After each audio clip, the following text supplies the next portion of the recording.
नासदासिन्नो सदासित् तदानीं नासिद्रजो नो व्योमा परो यत् किमावरीवः कुह कस्य शर्मन्नम्भः किमासीत् गहनं गभीरं सृष्टि से पहले सत नहीं था, असत भी नहीं, अंतरिक्ष भी नहीं, आकाश भी नहीं था। छिपा था क्या, कहाँ, किसने ढका था? उस पल तो अगम अतल जल भी कहाँ था।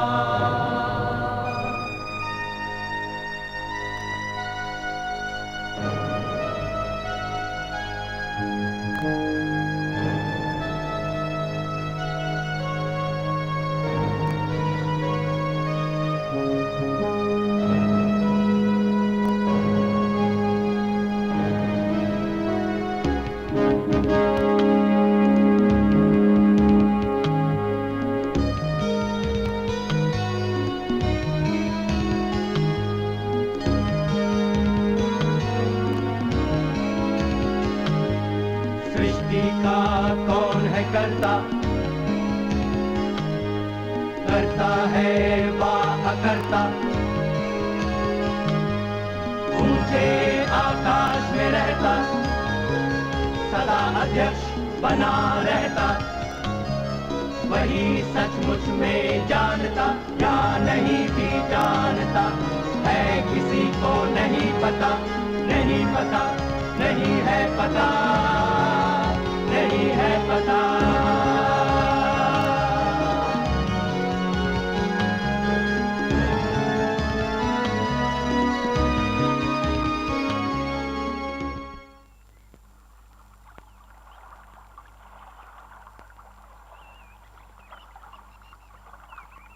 एक अरसे तक आर्य लोग हिंदुस्तान के उत्तर में अफगानिस्तान तक ही महदूद रहे, जिसे वो ब्रह्मवर्त कहते थे। बाद में जब वो गंगा और यमुना के मैदानों में आकर बस गए, तब अपने इस नए वतन को आर्यवर्त कहने लगे। पुराने जमाने की तमाम तहजीबों की तरह आर्य भी नदियों के किनारे ही आकर बसे।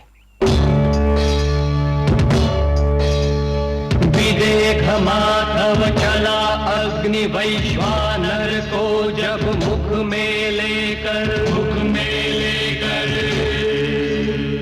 चला जलाता सरस्वती के पूर्वी तट के सभी चराचर भस्म वनस्पति प्राणी जगत भी सूखी सरिता रही रेत भर बहती रही सदा नीराही, उत्तर में हिम पर्वत ऊपर नहीं बढ़ सके थे ब्राह्मण भी उस नदिया को कभी पार कर फैला हुआ सदा नीरा के पूर्वी तट पर गहरा दलदल, स्वाद नहीं अब तक खा पाया वैश्वानर ने धरती ऊसर।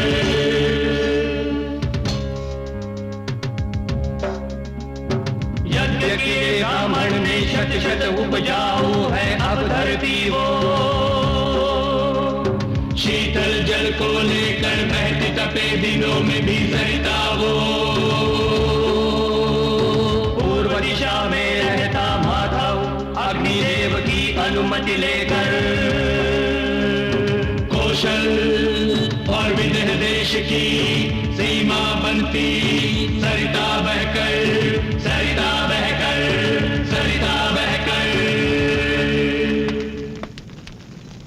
उत्तर ऋग्वेद काल की आबादी पशुपालक वैदिक लोगों, किसानों और आदिम कबीलों का मिला जुला रूप थी। ये हिंद आर्य समूह लगभग 1000 वर्ष ईसा पूर्व में पंजाब से पूरब की ओर बढ़ने लगे। ये लोग मूल वैदिक लोगों से पूरी तरह भिन्न थे।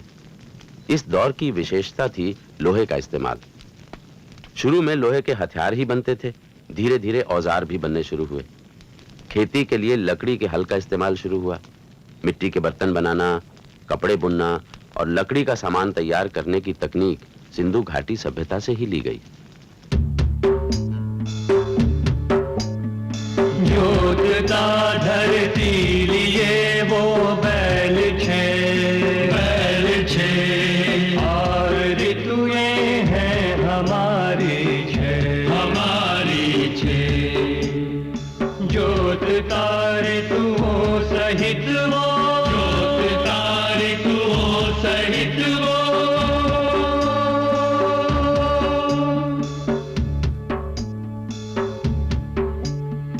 जोतता है बैल ले बारह जोतता है वर्ष के संग वो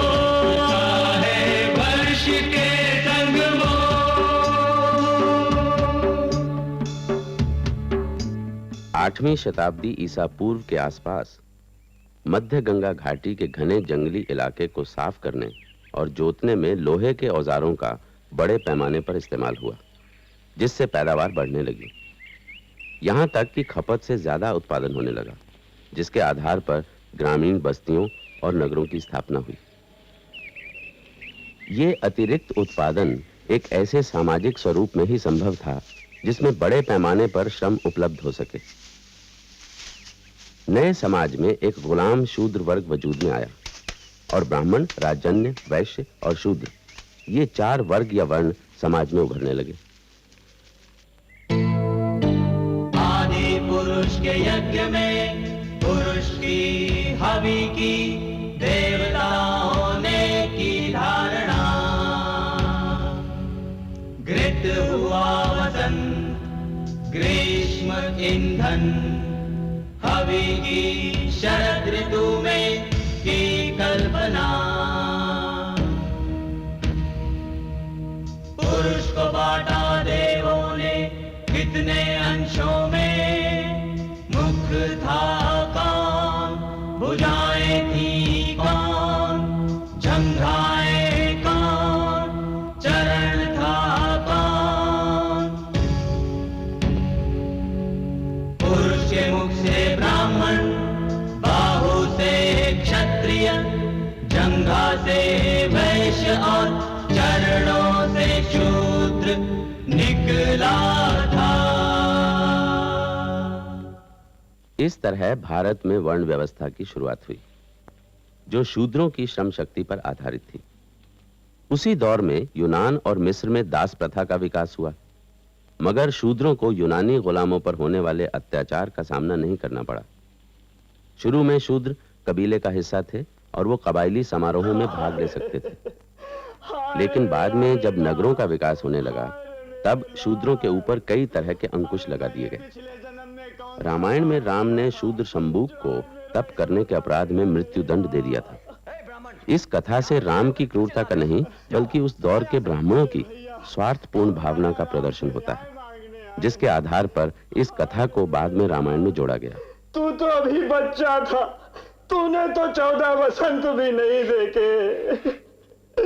देख देख तो तेरी माँ का हृदय चूर चूर हुआ जाता है, तुझको खोकर वो भी नहीं जीना चाहती है। मेरा बेटा सब ही अकाल के मुंह में चला गया। प्रतापी राजा राम, क्या तुम्हारे राज्य में ऐसा ही होगा? राम, हाँ राम ही है दोषी। यदि उनके सिंहासन पर बैठने से एक अबोध बालक की मृत्यु हो सकती है। महाराज को दोष क्यों देती है ब्राह्मणी? अरे ये तो तेरा अपना कर्म है। अपना कर्म? हाय मैं क्या करूं, कहां जाऊं? भगवान ही जानता है। मैंने कभी अपने मुंह से असत्य वचन नहीं कहे, कभी किसी पशु का वध नहीं किया, कभी किसी मनुष्य को दुख नहीं पहुंचाया। ओ राजा राम, हमारे पुत्र के प्राणों को वापस लौटा दो, वापस लौटा दो। नहीं तो हम तेरे ही राज दरबार के सामने अपने प्राण दे देंगे।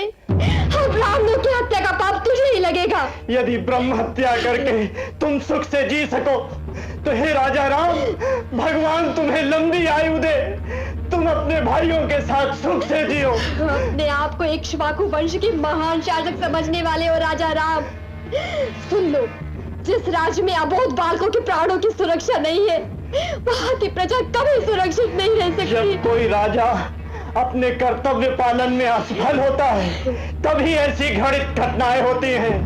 पाप बढ़ता है, अकाल मृत्यु होती है, चारों ओर अव्यवस्था फैल जाती है। इस ब्राह्मण ने जो आरोप लगाया है, उस विषय पर मैं आपसे सलाह चाहता हूं। लगता है मेरे ही किसी अपराध के कारण उसके पुत्र की मृत्यु हुई है। महाराज, पहले उस बालक की अकस्मात मृत्यु का कारण सुने, उसके पश्चात जो आप उचित समझे वो करें। मैं आपके परामर्श की प्रतीक्षा कर रहा हूं देवर्षि।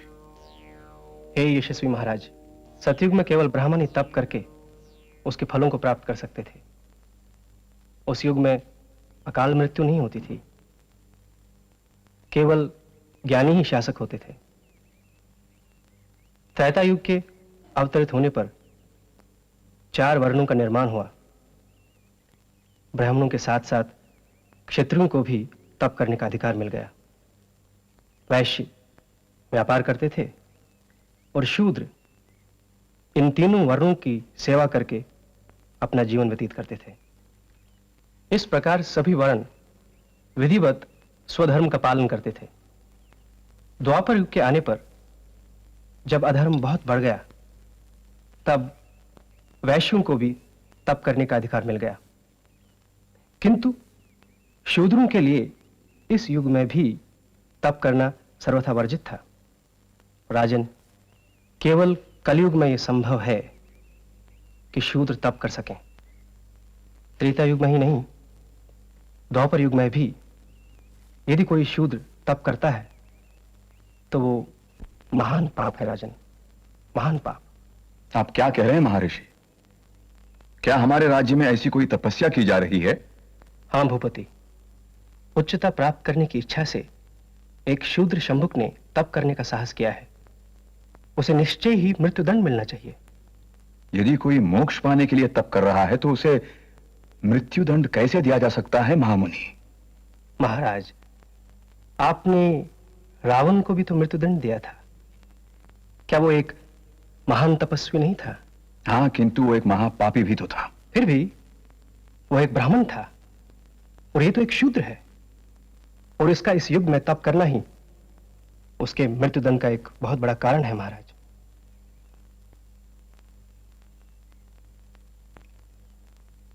तो फिर क्या शंभुक पापी है? महाराज, यदि राजा शूद्र को दंड नहीं दे सकता तो उसे अवश्य नरकलोक मिलता है। धर्म की पुनर्प्रतिष्ठा कीजिए महाराज, अपनी प्रजा को दीर्घ आयु दीजिए। इस ब्राह्मण बालक को पुनः जन्म प्राप्त करने दीजिए महाराज।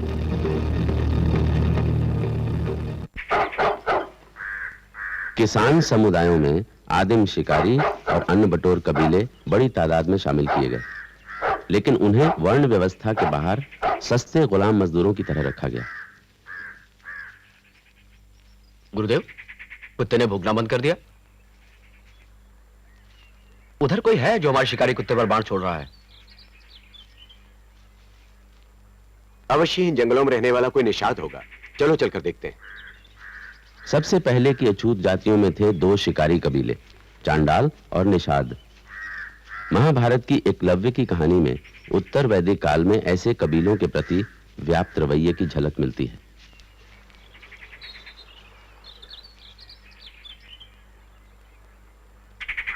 बाण से कुत्ते का मुंह बंद कर दिया गया है। धनुर्विद्या का ऐसा चमत्कार ऐसा कौन कर सकता है? चलो आगे चलकर देखते हैं। कौन हो तुम? इस राजवन में आखिट करने का तुमने साहस कैसे किया?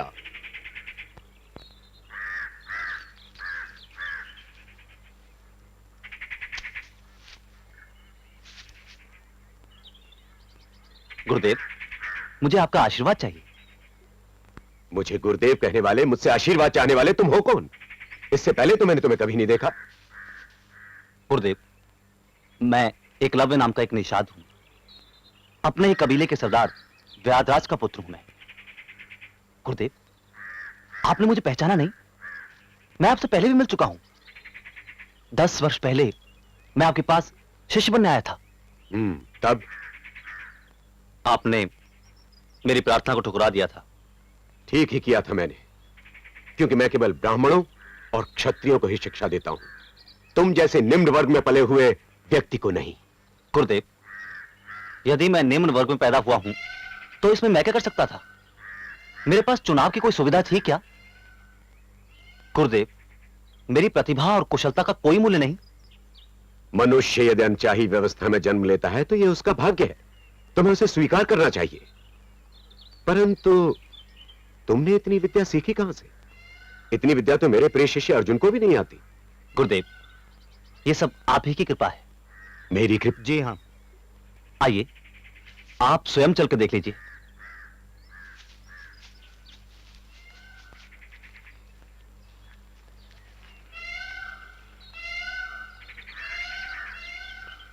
गुरुदेव, ये मैंने आपकी प्रतिमा बनाई है। इसी से मुझे प्रेरणा मिलती रही। गुरु के बिना भी इतना ज्ञान, तुम धन्य हो एकलव्य। राजकुमार, आज मैं जो कुछ भी हूं गुरुजी की कृपा से हूं। गुरुजी, मेरी इच्छा है आप मुझसे गुरुदक्षिणा मांगिए। परंतु क्यों? मैंने तुम्हें दिया ही क्या है? गुरुजी, मुझे इस तरह से ठुकराइए नहीं। गुरुदेव, क्या आप सम्मान चिन्ह के रूप में भी गुरुदक्षिणा स्वीकार नहीं करेंगे? भला इसमें क्या दोष है? आप इसकी अभिलाषा पूरी करें गुरुदेव। अच्छा, तुम आग्रह करते हो तो, परंतु तुम दे नहीं पाओगे। क्यों नहीं दे पाऊंगा गुरुदेव? आप आज्ञा तो कीजिए। रहने दो, तुम दे नहीं सकोगे। क्यों नहीं दे पाऊंगा गुरुदेव? गुरुदेव, मैं कौरवों या पांडवों सा पुत्र बेशक ना हूं, लेकिन व्याधराज का पुत्र हूं मैं। आप कहें तो अपनी पूरी संपत्ति आपके चरणों में रख दूं। नहीं, धन नहीं चाहिए मुझे। तो फिर?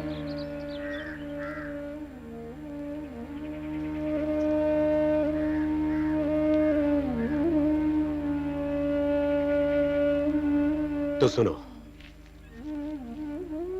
मुझे गुरु दक्षिणा में तुम्हारे दाहिने हाथ का अंगूठा चाहिए।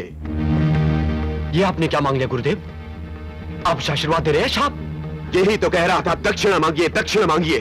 गुरुदेव, मैं आपको अपना अंगूठा जरूर दूंगा, लेकिन एक प्रश्न पूछूं? कैसा प्रश्न? गुरुदेव, क्या कभी आप अपने इस अर्जुन से उसका हाथ मांग सकेंगे? क्या कभी भीम से उसकी भुजा मांग सकेंगे? और मांगेंगे भी तो क्या वो देंगे? फिर आपने मुझसे मेरा अंगूठा क्यों मांगा? गुरुदेव, क्या आप अपने ही हाथों अपने शिष्य की हत्या नहीं कर रहे? ठीक है, तो मत दो और चलते बनो। नहीं नहीं गुरुदेव, नहीं, मैं आपको गुरु दक्षिणा अवश्य दूंगा।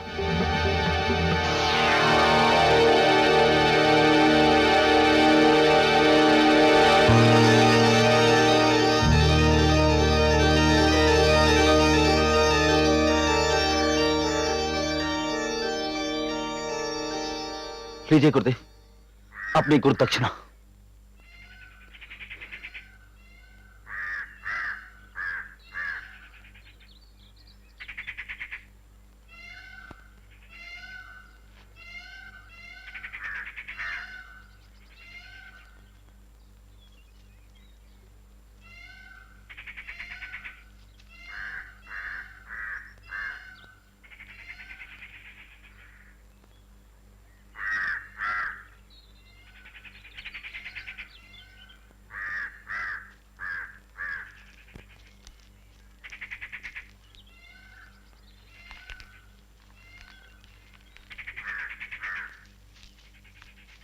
ये क्रूरता क्यों गुरुदेव? धर्म की व्यवस्था के लिए। क्या तुम नहीं जानते कि शूद्रों और वनवासियों को धनुर्विद्या नहीं सीखने दी जा सकती? क्योंकि यदि वनवासियों ने युद्ध कला सीख ली तो क्या वे क्षत्रियों की तरह शक्तिशाली होने की आकांक्षा नहीं करने लगेंगे? उस वनवासी का अंगूठा छीनकर मैंने इन संभावनाओं को हमेशा के लिए समाप्त कर दिया है। पर यह अन्याय है गुरुदेव। यदि उस वनवासी को योद्धा बनने की अनुमति दे दी जाती तो अवश्य वो एक दिन तुम्हारा प्रतियोगी हो सकता था। मगर आपकी सहायता से मैं सीख सकता था कि उसे कैसे हराया जाए। नहीं अर्जुन, तुम उसके सामने नहीं ठहर सकते थे। तो क्या इसीलिए आपने? हाँ, क्योंकि मैंने तुम्हें वचन दिया था कि तुम इस युग के सबसे बड़े योद्धा, सबसे बड़े धनुर्धर होगे, और आज मैंने अपना वो वचन पूरा किया है। नहीं गुरुवर, क्योंकि आज संसार के सबसे बड़े धनुर्धर को मैं अपनी आंखों से देख चुका हूं। अब जब कभी भी मुझे संसार का कोई सबसे बड़ा धनुर्धर कहेगा, तो उस समय एकलव्य का अंगूठा विहीन दाहिना हाथ मेरी खिल्ली उड़ाएगा।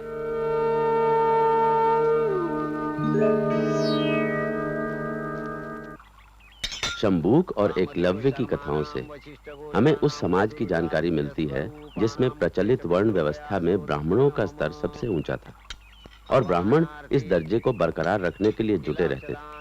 फिर भी ब्राह्मणों की इच्छाओं और वास्तविक स्थिति में काफी फर्क था। जाति प्रथा में कुछ हद तक लचीलापन भी था, जिसकी एक झलक हम 3 पिताओं का पुत्र नामक कहानी में देख सकते हैं। सूर्य प्रभा प्रेतस्य प्रेतत्व निवृत्ति उत्तम लोक प्राप्त्यर्थम सद्गति प्राप्ति द्वारा पिंडदान महं करिष्ये।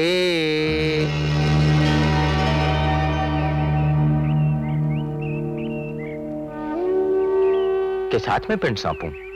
महामहिम, इन हाथों में से एक हाथ निश्चित ही सूली पर चढ़ाए गए व्यक्ति का है, क्योंकि उसकी कलाई पर रस्सी का चिन्ह है। दूसरा किसी ब्राह्मण का हाथ प्रतीत होता है, क्योंकि अपने हाथ में पवित्र धूप पकड़े हुए। तीसरे हाथ के लक्षण राजसी हैं। उसने राजसी अंगूठी पहन रखी है, इसलिए वह राजा का हाथ है। तब तो राजा के हाथ में ही पिंड को रखना चाहिए। शायद हमें पुकारना चाहिए। जो सच्चा पिता हो वही पिंड स्वीकार करे, दूसरा कोई नहीं। ओ चंद्रप्रभा के पिता, तर्पण को स्वीकार करने के लिए अपने हाथ फैलाएं। इस सब का क्या मतलब है? मैं ब्राह्मणों से विचार विमर्श करने के बाद आपको सूचित करूंगा राजन। हे राजन, तुम 3 हाथों वाली कथा नहीं सुनोगे, जो केवल मुझे मालूम है। औरत, तू क्या जानती है? वह सब तो ब्राह्मणों का काम है कि पता लगाए। पहले मेरी कथा सुन लो, फिर ब्राह्मणों को निर्णय करने दो कि क्या करना चाहिए। ताम्रलिप्ति के समुद्र तट पर बसे नगर में एक व्यापारी रहा करता था, जिसका नाम था धनपाल। वो धनिकों में भी धनिक था और अपने छोटे से परिवार में बहुत सुखी था। उसकी पत्नी का नाम था शीलवती और बेटी का नाम था धनवती, जो विवाह योग्य थी। एक दिन अचानक ताम्रलिप्ति के राजा जनासंग ने उनके यहाँ राजकीय सेवक भेजा और कहलाया कि धनपाल तुरंत राजकीय वस्तुओं के व्यापार के लिए समंदर पार चला जाए। पिताजी, पिताजी, माँ, पिताजी के लिए बंदरगाह से दूध आया है, जल्दी करने को कहा। शोर मत करो, तुम्हारे पिताजी अंदर हवन की तैयारी कर रहे हैं। चलो हम भी चल करके प्रार्थना करते हैं, जिससे उनकी यात्रा सफल हो जाए।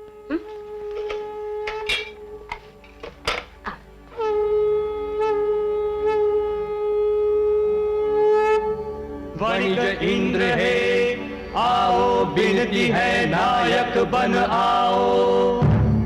बधिक लुटेरो, जानवरों को हमारे पंथ से हटाओ। हमको धन दिलाओ, धन दिलाओ। धरती आसमान के बीच बिछे पंथों पर दूध और घी की नदियां बहाओ। वणिज का लाभ दिलाओ, लाभ दिलाओ। हमें मूल धन पर विपुल लाभ हो, लाभ हो क्रय में विक्रय में भी लाभ हो। धन कभी न्यून नहीं हो, प्रतियोगिता भी लाभ कर हो। हे अग्नि, ये हवन सिद्ध हो, हमारे लाभ नाशकों का नाश हो, नाश हो, विनाश हो।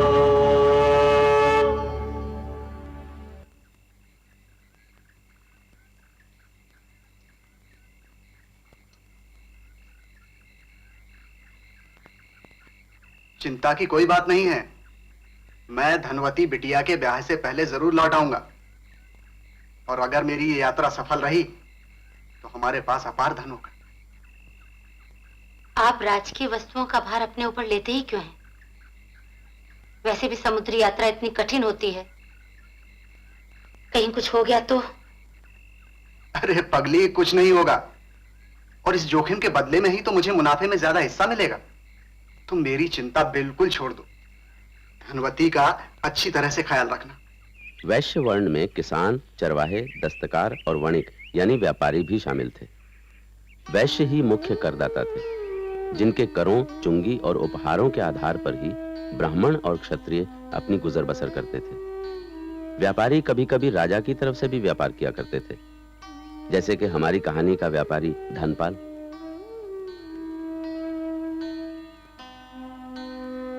राज की वस्तुओं का व्यापार करने के लिए धनपाल तो चला गया समंदर पार। कई मास बीत गए। महाराज, मैं बंदरगाह से आ रहा हूँ। दुखद समाचार है, आपकी पूरी व्यापारिक संपत्ति तूफान में नष्ट हो गई। ये समाचार तुम्हें कैसे मिला? हमारे जलयान के पास एक और जलयान जा रहा था। उसके चालक ने डूबते लोगों में से एक को सहारा दिया। उसी ने उसे तूफान के बारे में बताया, फिर वो वहीं मर गया। हमारे जलयान का एक भी आदमी नहीं बचा महाराज। ये किसका जलयान था? धनपाल का महाराज। ओह, दुष्ट धनपाल ही हमारी हानि का कारण है। उसकी कोई संतान है? केवल एक पुत्री है महाराज। ठीक है, उसकी पूरी संपत्ति पर अधिकार कर लो और उसकी कन्या को हमारे राजमहल में ले आओ। जी। शीलवती, शीलवती,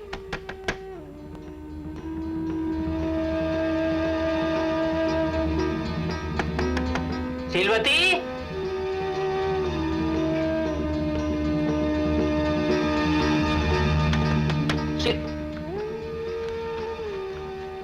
बहन, तुम दक्षिण वाले मार्ग से बाहर निकल जाओ। इस समय वहाँ लोगों का कम आना जाना होता है, तुम्हें छुपने छुपाने की जरूरत नहीं पड़ेगी। बहुत बहुत धन्यवाद भैया इतनी सहायता के लिए। आज तुमने एक विधवा और उसकी बच्ची की जान बचा ली। नहीं नहीं बहन, पड़ोसी मदद के लिए ही तो होते हैं। चलो चलो।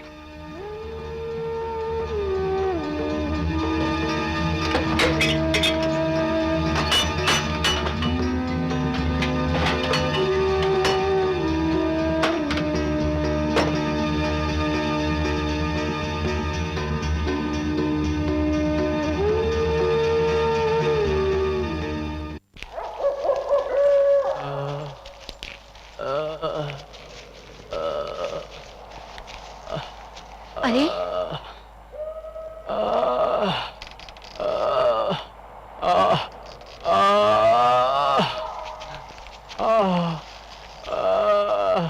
ओ भैया, भैया तुम्हारी दशा से कैसे हुई?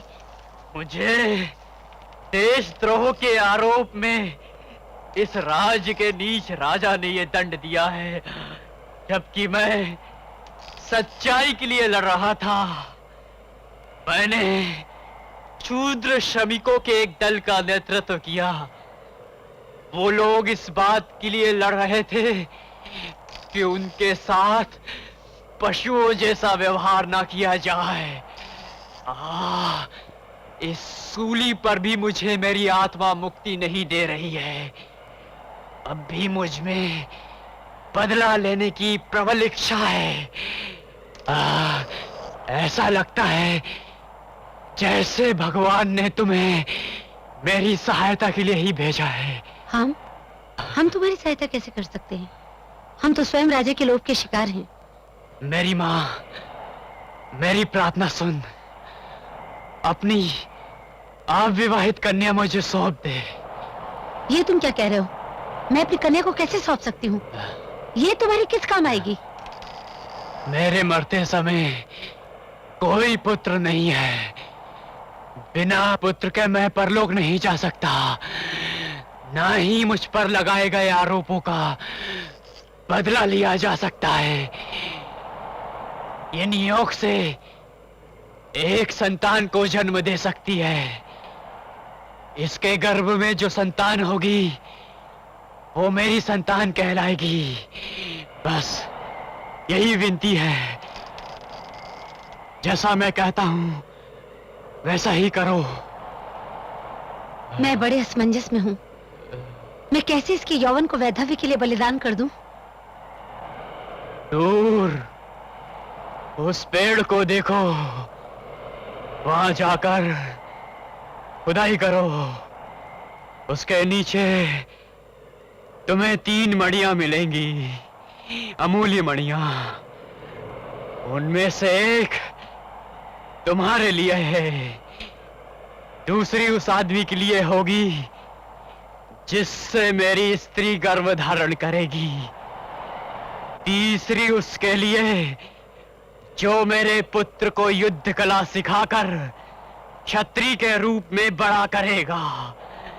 तभी इस धरती को उस शापित राजा से मुक्ति मिल सकेगी।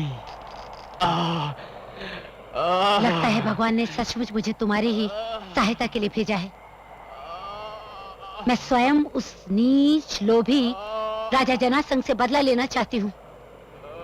मैं तुम्हें वचन देती हूँ, जैसा तुमने कहा है वैसा ही करूंगी।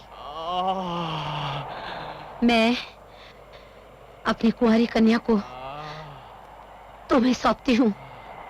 अब मैं शांति से अपने पूर्वजों के पास जा सकता हूँ।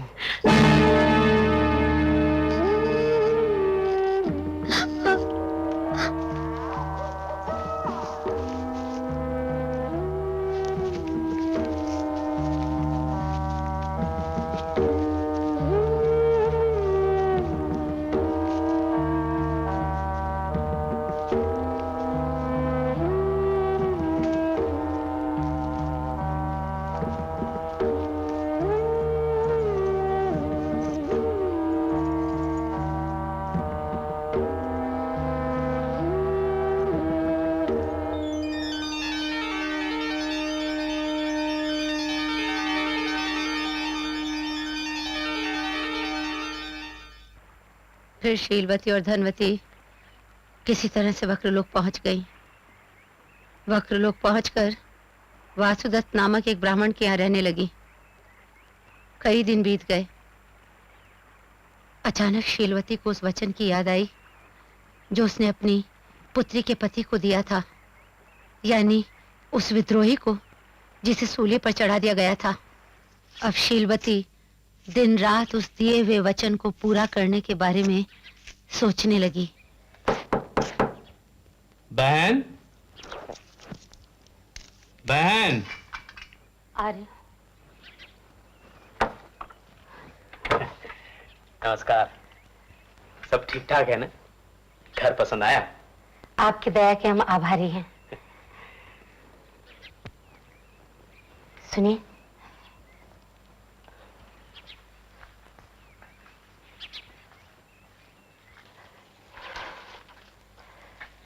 आपने उस लड़के को ढूंढने का प्रयास किया जिसके बारे में मैंने आपसे बात की थी? बहन, तुमने एक बहुत कठिन उत्तरदायित्व तो मुझे सौंपा है। तुम्हारे बेटी के साथ मेरी पूरी सहानुभूति है। यदि तुम्हारे बेटी के पति का कोई छोटा भाई होता तो ये समस्या बहुत आसानी से हल हो सकती थी। उसके पति के कुल और वंश के बारे में मैं अधिक कुछ नहीं जानती। हम दोनों में यही समानता थी कि हम दोनों उस दुष्ट राजा से बदला लेना चाहते थे। अरे हाँ, याद आया, पास ही विष्णु स्वामी नाम के एक विद्वान आचार्य रहते हैं। उनका मनस स्वामी नाम का एक सुंदर और युवा विद्यार्थी है। आपने उससे बात की? नहीं, मैंने सोचा पहले तुम उससे मिल लो। इसकी कोई आवश्यकता नहीं। यदि आप सोचते हैं कि लड़का अच्छा है तो मुझे आपका निर्णय स्वीकार है। ठीक है, लेकिन तुम्हारी बेटी की स्वीकृति? वही करेगी जो मैं चाहती हूँ।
मुझे तुमसे कुछ कहना है। तुम मेरी बेटी और उसके बच्चे से मिलना बंद करो। क्या? तुम चुप करो। क्या मैं अपनी पत्नी और पुत्र से मिल भी नहीं सकता? वो तुम्हारी पत्नी नहीं। शीलवती, मेरे पुत्र की माँ मेरी पत्नी नहीं हुई तो और क्या हुई? कान खोल करके सुन लो। धनवती और उसके बच्चे पर तुम्हारा अधिकार नहीं है। जो काम तुमने किया था उसका मूल्य तुम्हें दिया जा चुका है और तुम्हारे सारे संबंध उसी क्षण समाप्त हो चुके हैं, समझे? माँ, इन्हें इस तरह ना भगाइए। क्या मूल्य चुका देने से मानवीय संबंध समाप्त हो जाते हैं? मैं और अधिक प्रश्न नहीं सुनना चाहती। अब कृपा करके तुम यहाँ से चले जाओ। उठो। मुझे मेरी पत्नी और पुत्र चाहिए। इतनी सरलता से उन्हें नहीं छोड़ूंगा। मैं तुम्हें चेतावनी देती हूँ। माँ, इन्हें यही रहने दीजिए। माँ, हम पे दया कीजिए। धनवती, तुम चिंता मत करो, मैं भी अपने गुरु के पास जाऊंगा। वे अवश्य कोई ना कोई उपाय निकालेंगे। जहाँ जाना चाहते हो जाओ, पर तुरंत यहाँ से जाओ। चलो। माँ,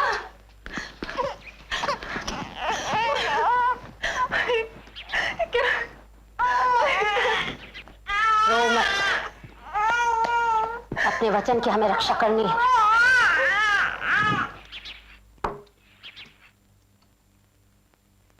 भाई वासुदत्त, भाई वासुदत्त। कौन? अरे बहन, आओ आओ आओ। कैसे आना हुआ? मुझे बुलवा लेती। ये बात अपने कानों तक ही रखना। क्यों, कोई विशेष बात है? मेरी बच्ची अपना हृदय उस ब्राह्मण युवक को दे चुकी है और वो भी उसे पत्नी मानता है। उस पर और बच्चे पर अपना अधिकार जताता है। अब वो परामर्श करने अपने गुरु के पास गया है। मेरी बच्ची रो रो कर अपनी जान दिए जा रही है। समझ में नहीं आता कि क्या करूं। तो बहन, इस होने को तुम स्वीकार क्यों नहीं कर लेती? अपना वचन पूरा करने के लिए तुमने पूरे प्रयत्न किए तो। मैं तो अपनी बच्ची को सुखी देखना चाहती हूँ,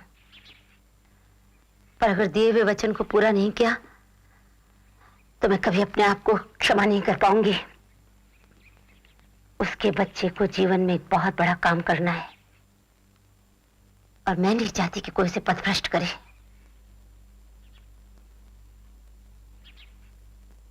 ठीक है, तुम अपना हृदय कठोर कर एक और कार्य करो। सभी जानते हैं हमारे महाराज सूर्यप्रभा को पुत्र रत्न की लालसा है और महाराज प्रतिदिन नगर की पूरी घाट पर स्नान करने जाते हैं। तुम इस बालक को वहां छोड़ दो। महाराज की दृष्टि अवश्य बालक पर पड़ेगी। आगे प्रभु की इच्छा।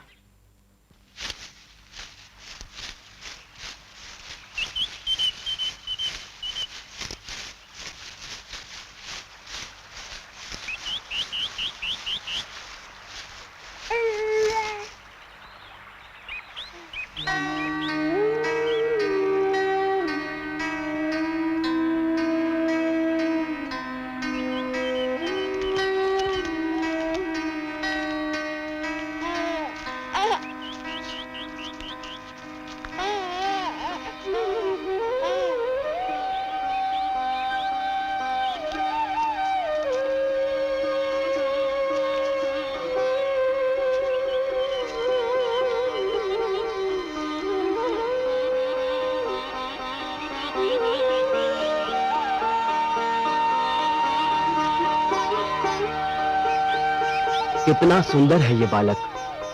दंड, छत्र और पताका जैसे शुभ चिन्हों के साथ सभी कुछ इसके चक्रवर्ती होने की भविष्यवाणी करते हैं। ऐसा लगता है जैसे भगवान शिव ने स्वयं ही मुझे योग्य पुत्र दे दिया है।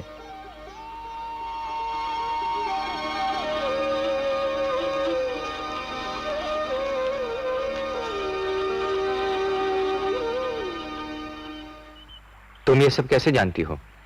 कौन हो तुम? बेटा, मैं तुम्हारी नानी हूं, शीलवती। और ये जो तुमने मणि पहनी है वो तुम्हारे पिता ने ही तुमको दी थी। वो विद्रोही? वो मेरा पिता कैसे हो सकता है? मुझे जन्म देने वाला तो ब्राह्मण था और महाराज सूर्यप्रभा ने लाड़ प्यार से मेरा पालन पोषण किया, मुझे शिक्षित किया, फिर मैं उस विद्रोही को अपना पिता कैसे मान सकता हूं? ऐसा मत कहो बेटा, वही तुम्हारे पिता हैं, क्योंकि उन्होंने तुम्हें जीने का एक उद्देश्य दिया है। उनकी इच्छा पूरी करो। ताम्रलिप्ति के दुष्ट राजा जनासंध का नाश, यही तुम्हारे जीवन का परम लक्ष्य होना चाहिए। हालांकि ये कहानी बहुत बाद की है, लेकिन इसमें उत्तर वैदिक काल की मान्यताओं की झलक मिलती है। एक विद्रोही जिसकी जात का पता नहीं एक वैश्य औरत से शादी करता है। उस औरत को एक ब्राह्मण से बेटा होता है, जिसे एक क्षत्रिय राजा गोद लेता है। इससे जाति के उतार चढ़ाव का पता चलता है। चंद्रप्रभा के पिता के रूप में विद्रोही के अधिकार को ही मान्यता दी जाती है, ना कि ब्राह्मण या क्षत्रिय के अधिकार को। व्यक्ति के अधिकार के संदर्भ में जाति को कोई महत्व नहीं दिया जाता। वर्ण विभाजन से मेहनत कश शूद्रों की हालत सदियों तक दयनीय बनी रही। आज भी गुजरात के बंधुआ मजदूरों के इस गीत में वही भावना छिपी है जो प्रारंभिक काल के दास और शूद्रों की रही होगी। मैं तम में जाता हूँ, मैं तम से आता हूँ, मैं तम में जाता हूँ, मैं तम से आता हूँ। मेरा सारा जीवन अंधियारा, मेरा सारा जीवन अंधियारा, नहीं किरण कोई उजियारा, नहीं किरण कोई उजियारा।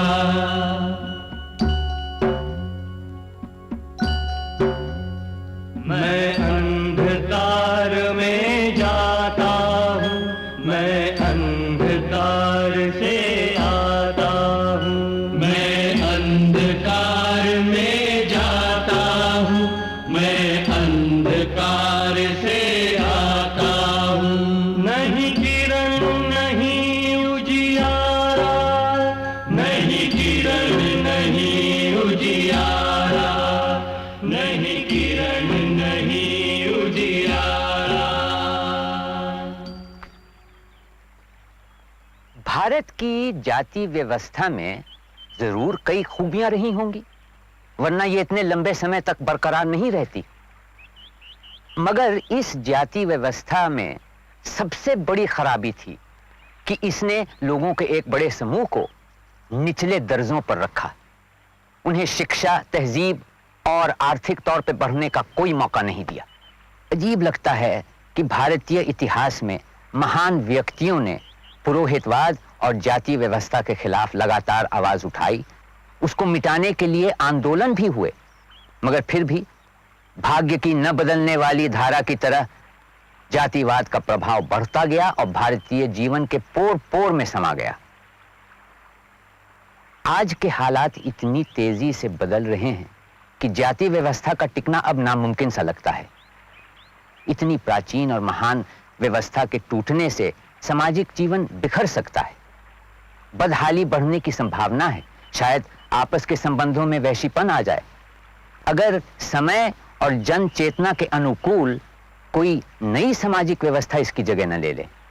हिरण्यगर्भात् समवर्तताग्रे भूतस्य जातः पतिरेक आसीत् सदाधार पृथिवीं व्यामुते मां कस्मै देवाय हविषा विधेम। वह था हिरण्यगर्भ सृष्टि से पहले विद्यमान, वही तो सारे भूत जात का स्वामी महान, जो है अस्तित्वमान धरती आसमान धारण कर। ऐसे किस देवता की उपासना करें हम हवि देकर,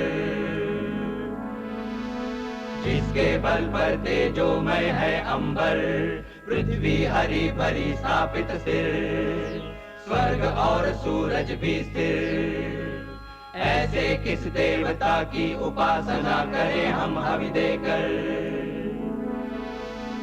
गर्भ में अपने अग्नि धारण कर पैदा कर, व्यापा था जल इधर उधर नीचे ऊपर, जगा जो देवों का एकमेव प्राण बनकर, ऐसे किस देवता की उपासना करें हम हवि देकर।